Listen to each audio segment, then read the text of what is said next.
اتنا بڑا منصوبہ بنا دیا، اس کو یا تو قتل کر دو یا کسی کنویں کے اندر پھینک دو۔ پھر یہ منصوبہ آگے چل کر اس کو عملی جامہ پہنا دیا۔ بنیاد کیا بن رہی ہے؟ بنیاد دلوں کے اندر کی بیماری حسد بن رہا ہے، حسد بن رہا ہے۔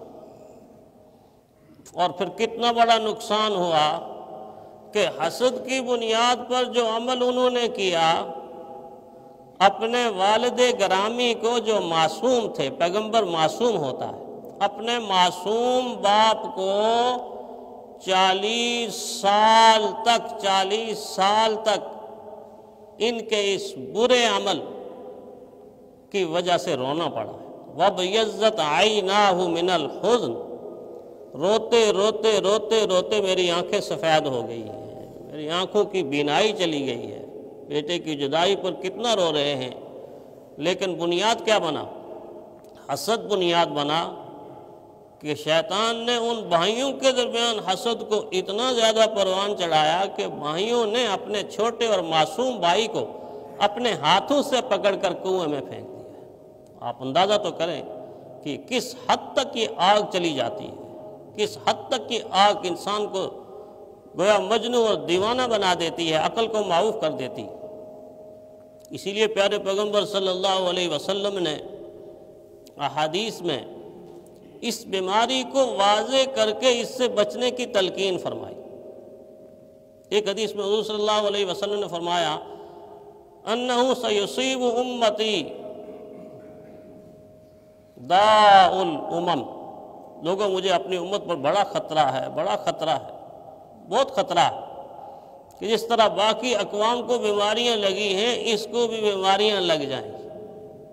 رحمت عالم صلی اللہ علیہ وسلم سے صحابہ نے پوچھا اللہ کے نبی کون سی بیماریاں؟ حضور صلی اللہ علیہ وسلم نے مختلف برے اعمال کا ذکر کر کے بتایا، یہ تکبر کرنا، اترانا، مال پر ناز کرنا، یہ بیماریاں گناتے آخری بیماری فرمائی حسد کی بیماری۔ اور ہوتا یہ ہے کہ جب کسی خطرناک چیز کا ذکر کیا جائے اور ترتیب سے ذکر کیا جائے، جس چیز کو سب سے آخر میں ذکر کیا جائے گا وہ سب سے زیادہ خطرناک ہوگی، اس لیے آپ دیکھتے ہیں کہ سورہ فلق میں اللہ تعالیٰ نے مجھے آپ کو اہل ایمان کو تلقین فرمائی کہ ان چیزوں سے پناہ مانگو، قل اعوذ برب الفلق من شر ما خلق ومن شر غاسق اذا وقب۔ یہ کہنے کے بعد، یہ بیماریاں گنانے کے بعد کہ اس سے پناہ مانگو، اس سے پناہ مانگو، اس سے پناہ مانگو، آخر میں فرمایا ومن شر حاسد اذا حسد۔ لوگو حسد سے پناہ مانگو اور یوں کہو کہ میں اللہ کی پناہ میں آتا ہوں حسد کرنے کی برائی سے جب وہ حسد کرنے لگے۔ یہ بیماری ایسی ہے کہ آج پوری کی پوری دنیا اس بیماری نے لپیٹی ہوئی، چھوٹوں میں حسد، بڑوں میں حسد، بوڑھوں میں حسد، مردوں میں حسد، عورتوں میں حسد، شاگردوں میں حسد، استاذوں میں حسد۔ دکاندار اپنے جیسے دوسرے دکاندار کو برداشت نہیں کرتا، اتنا جیلس پن ہے، اتنا حسد ہے۔ وہ کیوں کما رہا ہے؟ اس کی دکان اچھی کیوں ہے؟ اس کی گاڑی اچھی کیوں ہے؟ اس کا گھر اچھا کیوں ہے؟ حسد کسے کہتے ہیں؟ حسد اسے کہتے ہیں کہ دوسرے کی نعمت پر جل کر یہ آرزو کرنا، یہ تمنا کرنا کہ یہ نعمت اس سے چھن جائے، مجھے مل جائے، یا اگر مجھے نہیں بھی ملتی تو کم از کم اس سے تو چھن جائے۔ یہ ایسی مہلک ترین بیماری ہے کہ اس میں دل تنگ ہو جاتا ہے، اتنا تنگ کہ سارے دروازے بند ہو جاتے ہیں۔ وہ کہتے ہیں کسی انسان نے یہ ارادہ کیا کہ جا کے اللہ کی عبادت تنہائی میں کرے، اللہ کو پکارے، اور بہت عرصے تک اللہ تعالیٰ کو پکارتا رہا، عبادت کرتا رہا، اور ایک عرصے کے بعد آواز آئی کہ اچھا کیا مانگتا ہے؟ میں آپ کے اعمال سے اتنا راضی ہوں کہ آپ کو بہت کچھ دوں گا، اور جو آپ دعا کرو گے آپ کی برکت سے آپ کے بھائی اور فلاں رشتہ دار کو بھی دگنا دوں گا، دگنا دوں گا۔ جب یہ آواز سنی تو دل میں فوراً حسد پیدا، اچھا محنت میں کرتا رہوں اور مجھ سے دگنا اس کو ملے، تو تھوڑی دیر رک کے کہتا ہے کہ اللہ میری ایک آنکھ نکال دے میری ایک آنکھ نکال دے۔ اس نے سوچا میری ایک نکالے گا تو اس کی دو نکلیں گی تو پورا انا بن جائے گا، بجائے اس کے کہ وہ خیر مانگتا، بلائی مانگتا، رزق مانگتا، صحت مانگتا، اللہ سے برکتیں اور رحمتیں مانگتا، اس بنیاد پر اس کو کیوں ملے گا، اس کو کیوں ملے گا، وہ نابینا ہو جائے۔ اتنا حسد انسانوں کے دل کے اندر، لیکن جس دل سے یہ بیماری نکلتی ہے اس کا مقام اور مرتبہ بھی بڑا اونچا ہے۔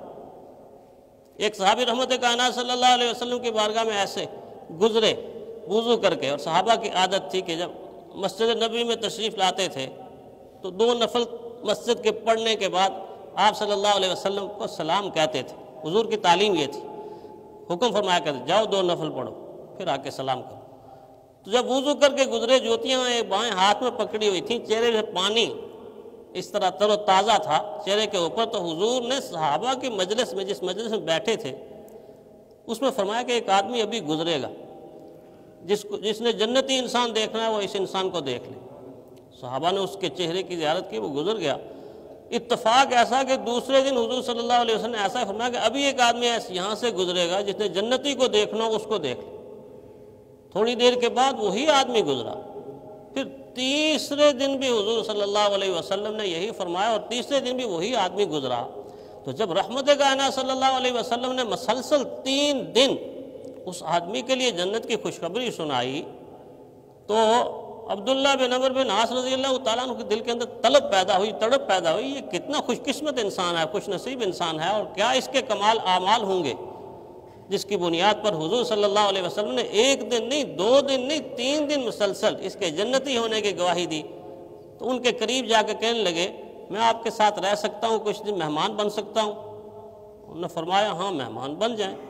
3 دن ان کے ساتھ رہے، جج کرتے رہے، نوٹ کرتے رہے، چیک کرتے رہے، کون سے اعمال یہ کرتے ہیں جن اعمال کی بنیاد پر آمنہ کے لال نے ان کو جنت کی خوشخبری سنائی ہے۔ اور تیسرے دن دیکھا کہ میں نے دیکھا یہ بس نماز پڑھتے ہیں، ہماری طرح کے اعمال کرتے ہیں، کوئی ساری رات لمبی نمازیں نہیں پڑھتے، وہ اتنے لمبے روزے کوئی نہیں رکھتے، سمجھ نہیں آئی۔ اور تیسرے دن رخصت ہوتے وقت ان کو بتایا کہ میں اصل میں اس غرض سے آیا تھا کہ کوئی آپ کا مخصوص عمل دیکھوں جس کی بنیاد پر حضور صلی اللہ علیہ وسلم نے آپ کے بارے میں 3 دن جنت کی خوشخبری سنائی۔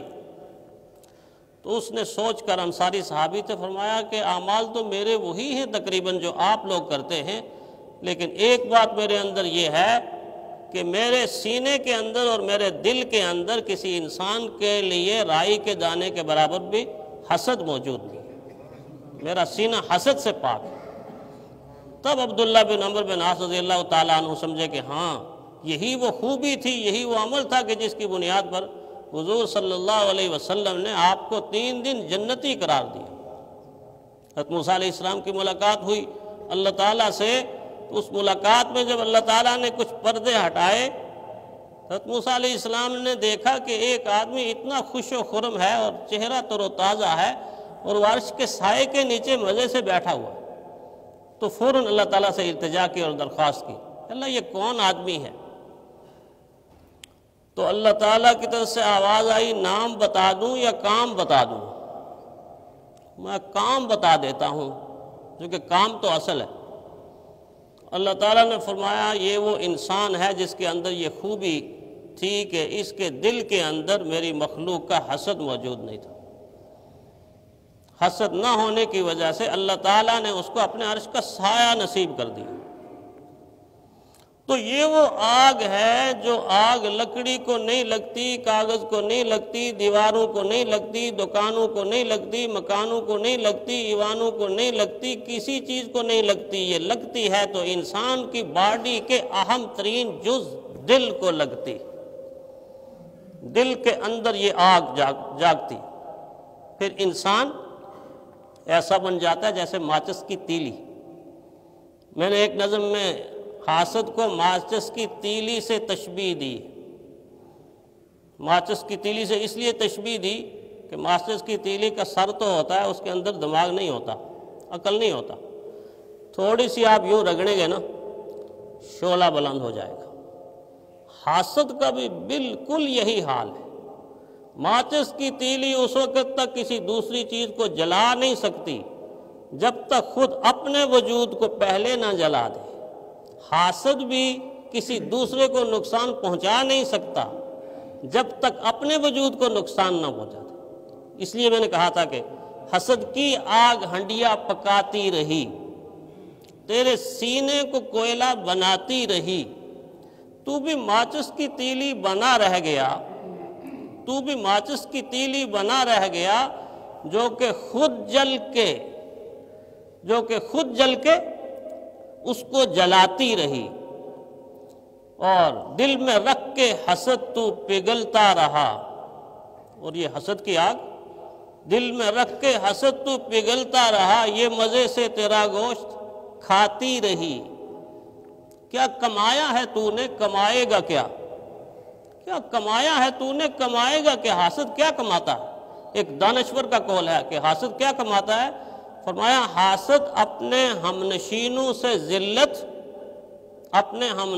سے ذلت، فرشتوں سے لعنت، مخلوق خدا کا غم اور غصہ، اور نزع کے عالم میں سختی اور خوف، اور آخرت میں اللہ کا عذاب کماتا ہے۔